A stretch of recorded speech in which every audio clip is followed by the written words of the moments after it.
for the next few weeks, we're going to be talking about this thought or this idea about prosperity consciousness. And as I was thinking about it, I kept thinking over and over and over again this idea of, hey, go back into the classics, which for me, when it talks about prosperity, Eric Butterworth, his book on spiritual economics has always been one of the things that I often find myself going back to. So, for those of you that are interested in following the next couple of weeks, if you want to pick up the book, you can. Might not be a bad idea. There might be a thing or two in there that I reference. You don't have to, but I think it would be kind of fun. And what was so fun about it was when I went on my trip a couple of weeks ago to Toronto, I actually listened to it twice. I actually listened to it on the way out there because it's a fairly small book. It's not super thick. And then I listened to it on the way back. And the whole time I'm just sitting there going, oh, come on, come on. Because we forget, right? Isn't that the truth? We get busy. We start looking at things that we're learning in our own life. We're practicing these spiritual principles that we talk about here. And then the next thing you know, we're over in this corner of the world. And then maybe there's something over here we let go of for a while, which, by the way, is normal. So it's not like you can juggle 17 different balls using 47 spiritual principles and do them all at one time. You can't. So I'm just sharing that with you because I used to think, well, I've got to know them all. And I have to do 4,000 practices every single day in order for me to be all that I can be. That is not the way it works. It's not. At least it wasn't for me. Now, somebody could probably come up here and say, well, it was for me. And if it is, good for you. I'm happy for you. Genuinely happy. Having said that, prosperity. So in the book, Butterworth comes out right away and he says, it's our consciousness that sets all the limits in life. And then I love this part of it, if there are any. If there are any, right? He goes on to say that the starting point in realizing prosperity is to accept responsibility for your own thoughts. Really? I got to be responsible for what's going on inside of my head? How can I do that? Well, the truth is, you can. You can. You just need to practice it. When you start actually doing this work, what you're going to understand, it's all about consciousness. And what happens for most people is they remain unconscious most of their life. And so what happens is you've got this tape that's going around and round and round and round and round and round in your head, and you just let that baby run. Until all of a sudden you think, well, wait a minute. You mean I don't have to keep listening to the same garbage I've been on play for the last 47 years? No, you don't. You can actually do something about that and start playing a different recording if you want to. That's called waking up. That's called the awakening. That is where you actually start paying attention to what's going on in here and changing some of those tapes. Might not be a bad idea, right? And in the book, after that, he starts talking about this idea of flow. And when he mentioned the word flow, I had this come to my mind, the water flowing out of a spigot, right? And this is how our consciousness is. And in my mind, when I look at that, I think to myself, interesting. Water coming out of a spigot. There's something at the top of that thing called this valve, and we can turn it up and we can turn it down. And my argument, my own personal experience when it comes to prosperity, and what I've learned now that I didn't know, was that it was all the result of what was going on inside of my head in terms of what was showing up or wasn't showing up. So in other words, this valve, if you will, it's our consciousness. And remember this one thing. It's not the valve, that's not what's creating the water, or that's not what's creating prosperity. It's not. Prosperity, in truth, is always there. It's kind of like gravity, it's always on, but we don't experience it. We don't have that experience of it because, for whatever reason, and there could be many, we don't think that's the case. And so what do? Woe is me. Why can't I figure this out? Why can't I? And we just get caught in all the garbage. It just sucks, quite frankly. All right? It just is when you're there. And as somebody that lived there for a long time, I understand. It's not a lot of fun. But even though the faucet may be turned off, what I want you to think about for a minute, it doesn't mean that the water isn't there. It just means that the faucet is turned off. Oh, that's what the deal is. Yeah. And in other words, it's there. So then the question is, okay, well, then what do I need to do to turn this bad boy on? Right? Butterworth, in his book, he quotes, establish yourself in the unsaliable conviction that the free flow of substance can only be dammed up from where? Here. Man, this is getting heavy, Mike. You mean I'm the one that's causing this stuff to show up or not show up? It's all on me? Yes. Yes. You want it that way. Trust me. You want it that way because then you can change it. Over here, you are a victim and you can change nothing. Over here, you can turn into the powerful creator that you were meant to be and you can change things. The party is here, folks. It's right here, not over there. Have you seen what it's like to be in victim consciousness? How many people, be honest, have lived a part of their life where they were a victim? Show of hands. Whoever's not raising your hand, shame on you. Shame on you. Don't be lying to us at church. God, that's not cool. You can't do that, folks. You got to tell the truth. All right, we're family. It's okay. You can be honest, right? No, we all have. And it's not a lot of fun. In that statement, though, Butterworth does mention something that to me, this is where it's at. I didn't understand this. And every single time over the years I've looked at that, it's kind of been like, I think I understand it, but I'm not sure. Divine substance is what's all around us all the time. It's energy. What it is it's the energy that you can take and use it to form whatever it is that you want. I didn't fully understand this, but we are surrounded by it all the time. It's there, it's on constantly. And because of who and what you are, you actually can use substance, divine substance, to create what it is that you want in your life.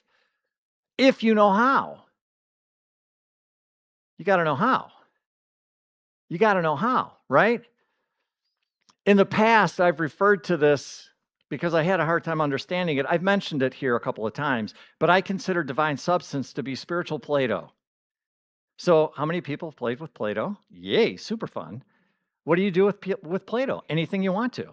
It's super fun. You can make all kinds of crazy stuff with Play-Doh, right? And so you pull the stuff out of the jar, and now you start playing and you start creating whatever you want. You can do the same thing, folks, with substance. You can, but you got to know how to do it, right?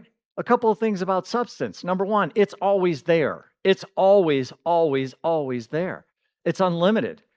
It can be used to form anything that you want, anything. There's no limits to what you can form with substance. None. And Butterworth goes on to say that divine substance is not something we're waiting for God to send. Huh? So wait a minute, let me get this right. I'm in a jam, and my past pattern was, please God, please God, please God, please God, please God. Right? Send it to me. No, that's not it. It's already there. The supply is already there. It's there, right? So then the question is, well, how do I get God to give it to me? That's what I used to think, right? No. It's how receptive am I to what God is already giving me? Whoa. That's that whole responsibility thing again, isn't it? That comes down to you actually going, okay, if this thing is there, then what am I doing to get in my way to not receive it? Well, that's a whole different thing. That's a whole different question. So then the question is, well, okay, well, what about that, right? He goes on to say, divine substance cannot be absent from our present circumstances, even when the visible evidence looks insufficient. So even when you're looking around in your life and you're going, whoo, I don't know, that's a big bill. That balance is more than what's in my bank account. That math doesn't add up. And then we start going into lack and everything else like that, right? Probably the most famous story of this is in the Bible, in Jesus. And this is where Jesus, it's a story of the 5,000. I'm sure many of you have heard it. They're hanging out. Jesus having a talk. 5,000 people show up. And the disciples walk up to him and go, hey, but we got 5,000 people here and we got 2 fish and 5 loaves of bread. What are we going to do? Should we send them home? And Jesus goes, what? Why? And they're like, well, how are we going to feed them? And I could just imagine Jesus sitting there going, have you not learned anything? Nothing I've taught you, right? The bottom line is the disciples were freaking out, right? They looked at the crowd and they started going, all right, well, what's missing here? There's too many people and we don't have enough food. There's only 5 loaves of bread and 2 fish. We got 5,000 people. That doesn't add up. So I'm just kind of curious. What kind of consciousness do you think the disciples were having at that moment? Lack or abundance? Lack. Yeah, right? Kind of curious. Jesus is standing right there. Where do you think Jesus was? Lack or abundance? So if he's abundance and they're lack, what's the difference? Just kind of curious. So then what's the difference? Because Jesus does something very different. He looks at what's available and he gives thanks, right? He holds up the 2 fish, he holds up the 5 loaves of bread, and what does he do? Thanks, God. Thanks. That's what he does. The disciples are focused on what? Insufficiency, lack. We don't have enough. Jesus knows, because he knows spiritual principles. He knows what's available. What does he have? Substance. Substance. Substance. Not only does he know the substance is there, which is always there and it's unlimited, he also knows how to use it, how to command it. Oh, so he sees and he knows their substance. The disciples are looking around and going, we're in trouble here, folks. But Jesus, instead of looking at lack, remembers substance. He remembers who he is, and he remembers God. And he's like, I got this. Not a problem, right? Now, Jesus isn't in denial. He's not looking at the 2 loaves of bread or the 2 fish and the 5 loaves of bread and saying, we got plenty, no problem. That's not true. So he's not denying the facts. So don't think that when you start practicing spiritual principles that you live in denial. That's not what's happening at all. He simply refused to believe that those facts represented the entire truth. Well, I guess there's only 5 and 2, we're screwed. No, he doesn't do that. And the distinction is really, really important because prosperity consciousness isn't denial. You're not denying anything. It's just an understanding of substance, who you are, and how to form the substance in your own life, which is exactly what Jesus did. Jesus was able to see more than the immediate appearance, like the disciples were focused on, right? He was not trying to talk God into becoming generous at all. Had nothing to do with it. Nothing. He was acting from the awareness that this divine substance is already present and he knew it. So for him, no big deal. None. He knew who he was. He was a powerful expression of God, and he knew all he needed to do was to command the substance on what he needed. So that's why he took the 2 fish and he took the 5 loaves of bread. The reason he did that was because he wanted to see something he already had. Pay attention. Something he already had, and he could look at it and go, yeah, I just want more of that. Thanks. Do you get that? Do you really understand that? What did he do? Did he sit there and gripe, moan, groan, and complain about what he didn't have? No. Did he sit there and say, this isn't enough? No, he didn't. He used the 2 fish and the loaves of bread as an acknowledgement of what he already had, even though it was nowhere near close enough to do what he needed to do to feed the 5,000. But he knew he could use that as an example to tell the universe, yes, this is what I'm wanting. Give me more of it. Thank you. That is exactly energetically what Jesus did in the feeding of the 5,000. And guess what? You can do the same thing. You can do the same thing. If you remember divine substance, if you remember who you are, and you remember that all you need to do is to, in a sense, and when I use the word command, you kind of are, because in that point, you're stepping into your true divinity as a powerful creator, and you're saying, yeah, that's what I want. Oh, yeah. So the disciples are walking around like chickens with their heads cut off. What are we going to do? What are we going to do? They suffered from what Butterworth in the book called onlyness. Onlyness. The disciples were saying things like, well, we only have 2 fish. We only have 5 loaves of bread. Onlyness is a habit of looking at what we have through the lens of what we don't have. I'm going to say that again. Onlyness is the habit of looking at what we have through the lens of what we don't have, right? It takes something that is present and defines it by what is absent. Oh, right? And for the disciples, they're looking at Jesus and each other saying, what? We don't have enough. Can't do this. Impossible. We can't do this. They didn't understand how spiritual substance works, but Jesus did. Let's not pick on the disciples. I beat them up every now and then because they make me laugh. And again, I can see Jesus going, are they ever going to get this? Are they ever going to get it? Right? Just like us, right?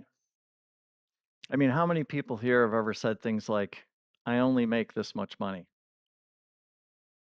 I only have this much saved. I'm only one person. I only have a small idea. I only have a few people helping. I can only do so much. You see, the problem isn't the word itself. The problem is the consciousness concealed within the word when we're saying it. That's the problem. And so listen for your onlys. Where are your onlys showing up? Every time you hear yourself say, I only have, I'm going to offer you to maybe reframe that. Pause and ask, what am I declaring about myself and my world when I say, I only have bink, bink, bink, bink, right? The 5 loaves and the 2 fishes could be described as only 5 loaves and 2 fish, or they could be recognized as the substance with which we begin. So Jesus knew, hey, I got a good start. I just need more of this. That's why he did that. That's why he did that. And it doesn't mean that everything we want will instantly multiply, although my belief is eventually you can get there. That's my belief. It just means that dismissing what we possess can prevent us from seeing how it might be used, shared, developed, or expanded. So this is where, when Fillmore's talked about this idea of bless what you have, bless what you have, bless what you have, bless what you have, bless what you have, this is just a little bit of a different angle of looking at it. You're just looking at what you're having going, that's good. I just need more of it. Please and thank you. Sign me up. I'll take 2, please. Or in this case, I'll take a bunch enough to feed 5,000 people, right? Yeah. So instead of going, I only have, how about I have this and God's possibilities are not limited to this? How's that feel? A little bit better? A little bit different? A little bit more expansive? So in the book, Butterworth actually gives us a couple of practices. And the first is just starting to pay attention when you're using the language. I can't, there isn't enough, I only. Start becoming aware of what you're saying, the words that you're using. And this doesn't mean we deny the feelings or we pretend that whatever the difficulty is, that it's not there. We're not in denial. It just means we're stopping the fear and lack that have the final word, which is where what often happens is we collapse into fear, we collapse into lack, we collapse into these things because this is the old pattern that we learned. Why?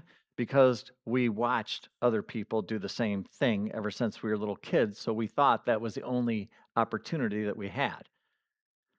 Oh, you mean you can actually do this differently? Yes, you can do this differently. You can do it consciously. You can be Jesus in a sense and stand before the 5,000 people with 2 fish and 5 loaves of bread and go, no problem. No problem. I got this. Not a problem, right? The second practice, and this is super cool. Whether you do this in meditation, I love to do this out in nature on my land. And that is just realize that you're surrounded by substance all the time. You can start to feel it. When I'm out in nature, I'm telling you, there's a vibration that happens in nature for me where I know I'm being held by it. I can feel divine substance. I literally can feel it. That is a whole entirely different scenario than what I was used to. But you can start practicing it. And so my suggestion might be is to why not start practicing this idea of having and being surrounded by divine substance all the time and start to play with it. Make it a game. Don't make this serious. Lighten up, but make it fun. Make it like, wow, because then all of a sudden things start to become energy. And when all of a sudden you realize that your energy and everything around you is energy, and then all of a sudden you might be able to have a word to two to say about what's happening with the energy and what you can do with the energy. How fun is that? How fun is that? So, we're going to keep talking about prosperity over the next couple of weeks. I hope you'll join us, whether you're in person or online. Please join us. And in the meantime, as I always say, don't ever forget who you are. You are a beautiful reflection of the divine. Each and every one of you, as you sit here now, are an incredible blessing.